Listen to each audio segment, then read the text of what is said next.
నడుస్తూనే ఉంటుంది. ఇప్పుడు అన్నా లెజెనోవా మిగతా సామాజిక వర్గాలకు కూడా హిందూ మతానికి ఇచ్చే గౌరవం కూడా మిగతా వాళ్ళకు కూడా ఒక ఇన్స్పిరేషన్. అంటే ఇతర మతాలను క్రైస్తవులకు కూడా ఇన్స్పిరేషన్ ఇది. ఇతర మతాలను మనం ఈ విధంగా గౌరవించాలి. నిజంగా ఆమె చేసిన ఆ చిన్న ఇన్సిడెంట్ తన బిడ్డ కోసం చేసింది. ఆమె ఇదన్నీ ఆలోచించాల.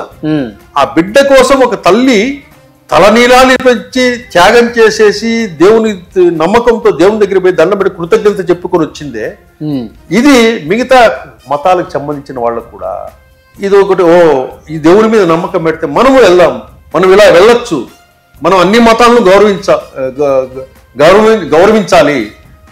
మనము ఎవరిని నమ్మినా, ఈవెన్ ఈరోజు నేను చర్చికి వెళ్తా, మసీదు పోమనే మసీదుకు పోతాను. నేను హిందువునే, మళ్ళీ మాకేం ఉండవు. మసీదుకు కూడా పోతాం. ఏమి ఇప్పుడు చిన్నపిల్లలకి తాయెత్తులంతా ఎక్కడండి వేసేది?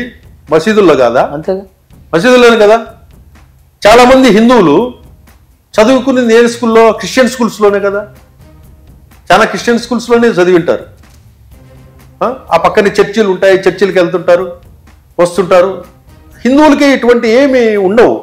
కానీ ఈ క్రైస్తవ మతానికి సంబంధించిన ముస్లింకు సంబంధించి కొన్ని వాటిల్లోనే కొన్ని కఠినంగా వాళ్ళు భావిస్తుంటారు.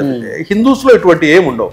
కాబట్టి ఈమెక రోల్ మోడల్ లాగా ఇదొక ఎప్పటికైనా చర్చ జరుగుతుంది. అన్నా లెజెనోవా చేసిన ఇది ఏదైతే కార్యక్రమం ఉందో, తల్లిల కార్యక్రమము, డిక్లరేషన్ మీద సంతకము, ఇవన్నీ కూడా ఏ అంశం వచ్చినా కూడా ఆమె ప్రత్యేకంగా నిలుస్తుంది.